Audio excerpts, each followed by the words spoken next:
L'indice des prix à la consommation de l'Allemagne est pire que prévu, les ventes de détail ont reculé et le taux de chômage n'a pas répondu aux prévisions.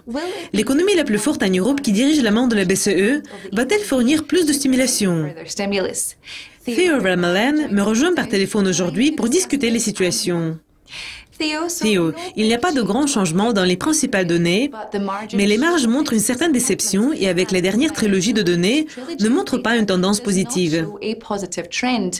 Est-ce suffisant pour réduire la confiance dans l'économie allemande à l'avenir? Croyez-vous que M. Draghi doive agir? Je pense que les gens ne devraient pas prêter beaucoup d'attention à ces données sur la performance à court terme, qui représente généralement une vision rétrograde. Je pense que le meilleur indicateur de ce qui aura lieu à l'avenir est le marché boursier. En fait, le marché boursier a chuté de manière considérable au dernier trimestre, la première fois depuis 2011. Et cela montre qu'il y a des nuages sombres à l'horizon, non seulement pour l'Allemagne, mais pour tout le monde. Les raisons sont bien connues, la baisse de la croissance économique de la Chine et l'effondrement des prix des matières premières, ce qui influe sur la santé financière de nombreux pays des marchés émergents. Je ne pense pas que M. Draghi puisse remédier à cette situation. C'est vrai, cependant, s'il s'agit du chômage, les analystes avaient prévu une baisse nette de 5 000, mais nous avons vu une augmentation de 2 000. Ce n'est pas mal, mais quelle est l'importance de ces données dans le contexte quand l'Allemagne et ses voisins essaient de prévoir la portée potentielle et l'impact de la crise actuelle des migrants?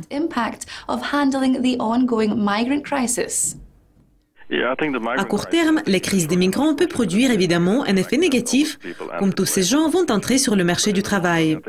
Mais je pense qu'à long terme, ce sera positif pour l'Allemagne, parce que l'Allemagne a besoin d'immigrants. Il y a des problèmes liés à la démographie, il y a de moins en moins de gens dans le marché du travail. Et c'est pourquoi je pense que ce n'est pas toujours bien quand le taux de chômage baisse. Si le taux de chômage recule parce que moins de gens veulent travailler, ce n'est pas bien pour la croissance économique. Donc je pense que l'immigration est un problème à court terme, mais à long terme, ce sera bien pour l'Allemagne.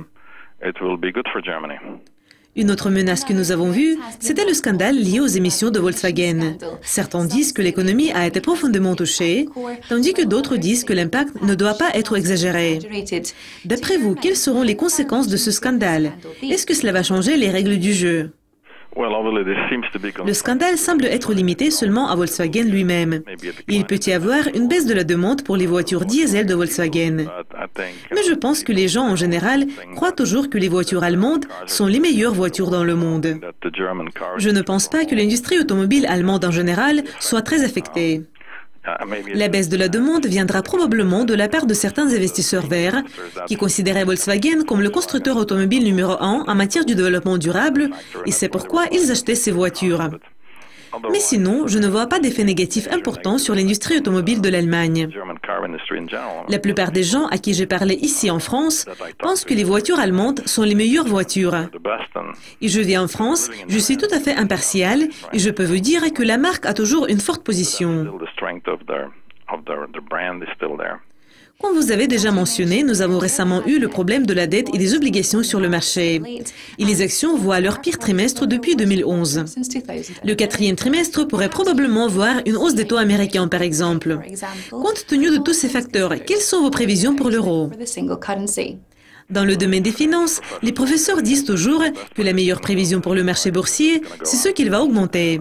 Je ne vais pas changer cette idée aujourd'hui. Évidemment, il y a des inquiétudes que la Fed va augmenter le taux d'intérêt. Nous savons qu'elle va augmenter le taux d'intérêt. La question est quand. En plus, il semble que ce soit une préoccupation très exagérée. La Fed va augmenter le taux d'intérêt quand les perspectives économiques sont bonnes. Mais si les perspectives économiques sont bonnes, ce devrait être bien pour le cours des actions. Les attentes des profits vont augmenter, cependant, le taux d'actualisation va augmenter également. Mais ce sont deux effets qui devraient être annulés, et par conséquent, il n'y a aucune raison pour se préoccuper de la hausse du taux d'intérêt aux États-Unis. Je trouve que ce fait est exagéré. Les gens devraient se préoccuper, pas du taux d'escompte, mais des flux de trésorerie, des bénéfices des sociétés. Ces gains devraient généralement rester élevés, et c'est ce qui est important. Theo, c'était un plaisir de vous parler. Merci. C'est tout pour le moment, mais mes collègues ont préparé beaucoup plus de nouvelles et d'interviews pour vous tenir au courant des derniers mouvements du marché. Donc, ne les manquez pas. Au revoir.